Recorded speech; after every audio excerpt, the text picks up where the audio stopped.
C'est un politique ici.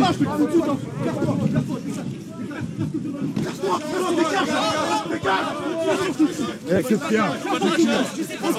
Casse-toi, fils de pute, va! Pas de registre là! Non!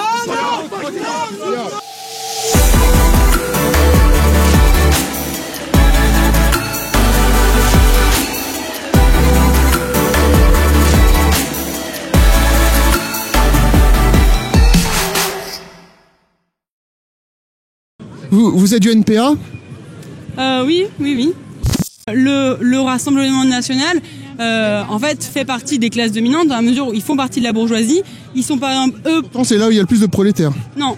Vous pensez pas qu'aujourd'hui le problème de la gauche, c'est d'avoir justement un petit peu abandonné le prolétariat et d'avoir justement troqué le social pour le sociétal?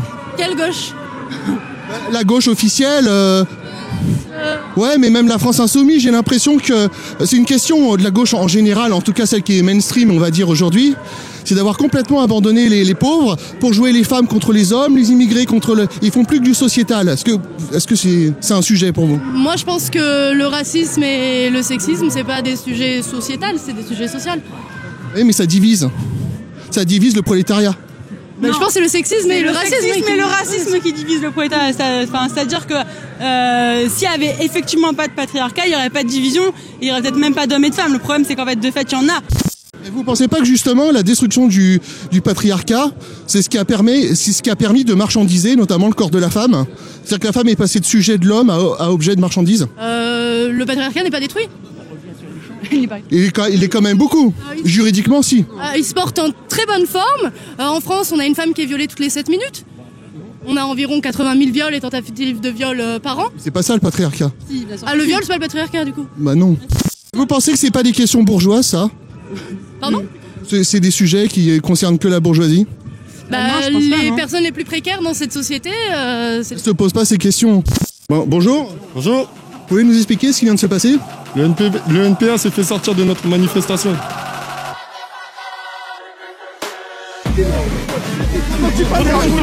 C'est un politique ici.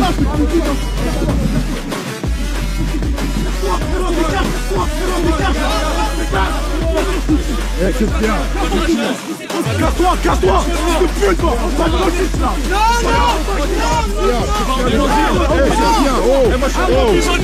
Qu'est-ce qu'il y a? Laisse-le!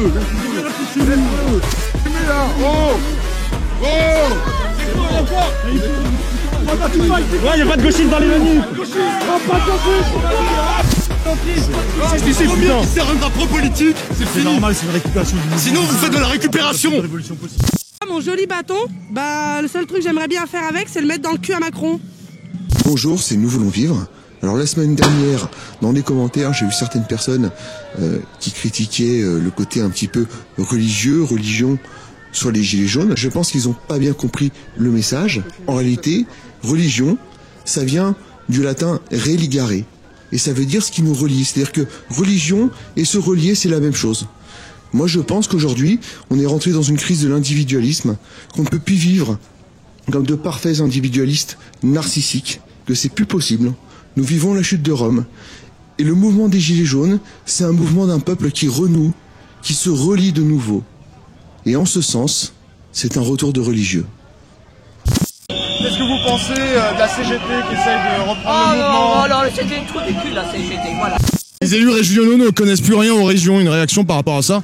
Ben évidemment, les gens, ils sont déconnectés. Même les élus qu'a rencontré Macron, ce qu'il faut, c'est aller vraiment sur les ronds-points, dans les rues, voir les gens, aller voir comment vivent les gens et les aider. C'est ça qui va pas. Il y a certains maires quand même qui sont révoltés par rapport à la politique macronienne. Certains maires se révoltent justement. Il y en a même qui démissionnent parce qu'ils en peuvent plus, parce qu'on les aide pas, parce qu'ils sont pas soutenus, parce que les petits maires des petits hameaux, des petits villages, et c'est eux qui sont les plus honnêtes, parce que ceux qui sont vraiment proches des gens et ceux-là ils démissionnent parce qu'ils trouvent qu'ils sont pas du tout écoutés, respectés. Donc il y a vraiment un gros travail à faire au niveau de la justice sociale, du respect des citoyens. Européen, ça fait jaune. Enfin, je veux dire, en termes de souveraineté, ça a commencé déjà avec l'euro, on a perdu notre pouvoir de battre monnaie. Donc pour moi, la définition d'une souveraineté, c'est ça, c'est aussi maîtriser sa monnaie. Ensuite, on nous a trahis, comme dit monsieur, avec le référendum de 2005. On a dit ils sont vraiment trop cons, on va le passer par voie législative. Ça sera beaucoup plus simple, au moins ils sont avertis. Et puis là, qu'est-ce qu'on vient de vendre là, le traité de Marrakech? Non mais il faut arrêter quoi. Là on sent qu'ils accélèrent le pas avec tous les pactes, les traités, les maires, que Macron il mouille sa chemise quand même, dans le mauvais sens mais... Ah mais... France. Il vend la France. Hein. Ah mais ça signe à une vitesse, effectivement je suis... Qui est là, qui est réelle et qui se met de plus en plus en place. Quoi, hein. C'est, là de toute façon on peut plus rien lâcher. Parce qu'en fait après on va être vraiment traqué quoi. Ah bah, y a un monsieur voilà. Et comment expliquez-vous que les Indiens d'Amazonie ont le droit de défendre leur identité, alors que nous, en Europe, on n'a pas le droit? Ils s'auto-représentent, les Indiens d'Amazonie, non? Et les syndicats qui sont présents dans les manifestations, vous en pensez quoi? J'en pense que les syndiqués, il n'y a pas de problème, mais les syndicats, ils sont tous achetés.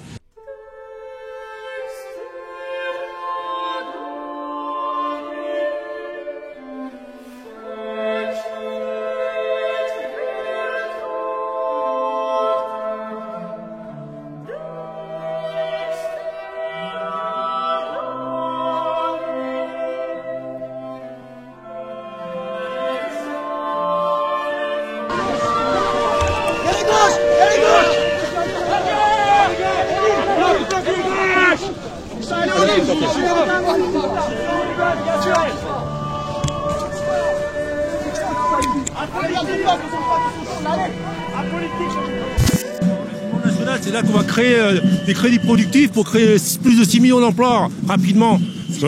Ah oui, largement, on peut le faire très très vite. Parce qu'aujourd'hui, on a besoin d'emplois dans la santé, l'éducation, les transports, l'énergie, recherche scientifique, recherche médicale, projets spatiaux, projets de la mer, et après encore plein de choses à créer. La Banque de France n'est plus une banque, puisque c'est des affairistes. Voilà, parce qu'aujourd'hui, c'est la Banque centrale européenne qui dirige toutes les nations d'Europe. Et c'est la croix à transmission du Fonds monétaire international.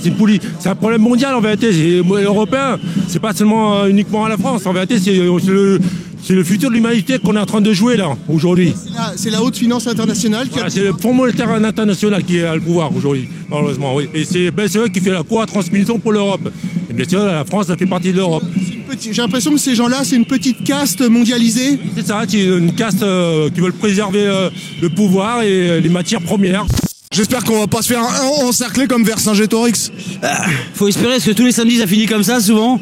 Là on verra, pour l'instant tout se passe bien, on voit que la policiers sont assez neutres, enfin ils se cachent à part quand il y a des monuments un peu plus importants, ce qui est logique. Maintenant c'est toujours à la fin que ça se termine en général mal. Donc on verra une fois arrivé sur Bastille si jamais on a attendu et dans quelles conditions. Maintenant nous on est là pacifiquement. On a déjà repéré les petits loulous qui sont là comme d'habitude, qui s'intègrent au cortège petit à petit, et les autres vont les rejoindre après. Et c'est toujours à la fin, de toute façon, que ça se termine mal. Ou dès qu'on est parqué, ça va un temps, et si on reste trop longtemps en statique, c'est là qu'après ils vont les chercher. On a gagné une bataille spirituelle déjà? Ah bah oui, là de toute façon on sait qu'on fera partie, c'est pour ça que moi je fais des lives, des photos, pas mal de journalistes régulièrement. Après j'essaie de récupérer toutes les photos et les images pour faire des souvenirs, pour pouvoir dire aux petits enfants, bah toi, papy y était quoi, donc c'est important de marquer l'histoire. Les syndicats aussi, on peut les voir. Est-ce qu'ils ont quelque chose à foutre dans les manifs? À la base on avait dit pas de syndicats, pas de politique, maintenant ça fait plusieurs fois qu'on les voit. Après, comme je dis, moi ça me dérange pas qu'ils soient là, mais ce serait bien que dans ces cas, quand ils viennent avec nous, qu'ils retirent leur brassard CGT, Sud, peu importe, et qu'ils viennent vraiment que en tant que citoyens, en tant que gilets jaunes. Est-ce que le problème des syndicats aujourd'hui, c'est pas d'avoir troqué les luttes sociales pour les luttes sociétales, pour vous? Si, les syndicats, ils ont plus la parole, et puis je crois qu'ils la reprendront pas de suite. On peut plus leur faire confiance, de toute façon. Vous avez vous-même milité dans les syndicats toute votre vie? Merci. Ils sont arrivés à rendre des gens complètement individualistes. Bon, tout le monde se fout de tout le monde. C'est un retour à la... J'aime pas les micros. C'est un retour à la communauté, le mouvement des Gilets jaunes? Oui, il semblerait pour moi, il faudrait, oui. Il y a une fibre patriotique qu'on n'entendait plus depuis moi depuis que je suis né. Et d'après vous, est-ce qu'il y a quelque chose de positif des Français qui sont... Ce mouvement, pour moi, est positif. De toute façon, sinon, je ne serais pas là. parce que j'ai manifesté dans divers endroits et puis j'ai milité pendant des années, on est des syndicalistes, hein, je ne vous cache pas. La politique commence à en avoir jusque-là, mais bon, on est là. Vos ancêtres sont en colère? Oui, exactement. Ils se sont battus toute leur vie pour qu'on ait un train de vie assez bon et un petit enculé de 40 ans vient au pouvoir pour tout niquer. Donc les riches au pouvoir, les pauvres se cassent la gueule, c'est fini. La 5e elle dégage, la 6e elle arrive. Maintenant soit il s'en va, soit il meurt ici. Le mouvement des Gilets jaunes, c'est un mouvement de solidarité? Bien sûr. Bien sûr. Complètement solidaire, je pense que ça touche tout le monde. Que ce soit retraités, étudiants, jeunes, travailleurs, ça recrute tout le monde. Faut tous venir, tous être ensemble, tous se battre pour la même cause. C'est pour tout le monde, c'est pas que pour nous. C'est les Français qui se battent pour l'avenir de la France? Exactement, oui. Vous pensez quoi des tentatives de récupération politique des Gilets jaunes? Pour moi, c'est juste du buzz. C'est pour faire du buzz, c'est pour... Ça sert à rien, faut pas y aller. On est là, nous on est là. On veut pas de mouvement. Clairement, on est en train de manifester pour que tout ça s'arrête. Donc reprendre le truc en mouvement politique, c'est simplement du buzz. C'est simplement vouloir se montrer et simplement vouloir passer à la télé, raconter son blabla. Elle s'est fait voir, elle est contente. Je parle de la rousse, bien sûr. Mais on aime la France, on est là pour la France. On n'est pas là pour la détruire, au contraire, on est là pour la reconstruire, pour faire quelque chose tous ensemble, pour être soudés. On est tous ensemble. On n'est pas... Tout le monde avec nous. Quand tu dis la vérité, je pense que t'es caché. Je pense que t'es mis de côté. Je pense que même que t'as des menaces de mort. Donc je pense que non, clairement, ils peuvent pas parler pour nous. Je pense que c'est à nous de faire les choses. C'est à nous de nous battre, alors qu'il est... Dès que les gens sont un peu dissidents, on les attaque, on les traite de tous les noms. C'est incroyable. Dès l'instant où on commence à ouvrir notre bouche, on commence à dire la vérité, on nous arrête. Les médias sont à la botte du gouvernement? Alors, pas à la botte, je pense qu'ils sont très fainéants intellectuellement. Et ils se satisfont, alors que les youtubeurs, vous venez, vous me posez des questions. Mais eux, ils se satisfont très clairement d'une espèce d'intelligence ambiante avec laquelle ils servent la soupe sans s'en apercevoir. Et c'est ça qui est terrible. Je veux dire, par exemple, là, ils parlent des... C'est la pensée unique aujourd'hui, les médias. L'ânerie unique, à mon avis. L'ânerie unique. Par la fainéantise intellectuelle, de ne pas regarder les choses en face. Par exemple, il y a un tas de sujets sur lesquels ils ne regardent rien, ils ne foutent rien, ils servent la soupe. Alors les banques privées, alors eux c'est la chienlit, je pense que c'est des gens, ils détiennent une telle part de l'économie qu'il faut les mettre au pas. En les obligeant à certaines règles. Ils font des choses innommables, comme par exemple, ils se gavent sur notre dette, on les enrichit constamment. Tiens, un exemple de dépenses d'argent public. Le crédit impôt recherche. Une bonne partie va aux banques pour développer leur logiciel de spéculation. Comme si c'était de la recherche fondamentale, à l'exemple de Marie Curie. Mais de manière imbécile, ils suivent le troupeau. C'est des panurges. On vit en pleine technocratie, quoi, quasi orwellienne. Ouais. Encore que Orwell n'avait pas prévu les gens se révolter comme ça. Orwell, et je crois qu'il critiquait la gauche. Mais évidemment, mais tout est critiquable, on peut parler, tout est critiquable. Moi, dans le gaullisme et l'attachement entre la France et le service public, par exemple, il y a des choses, le Conseil national de la résistance, des choses comme ça et tout, mais les gens n'ont plus de valeur, n'ont plus d'histoire. Tiens, c'est ces couillons qui vont défiler demain, les foulards rouges. Pour l'instant, le peuple français n'est plus au courant que... Il a été déshérité de Dieu.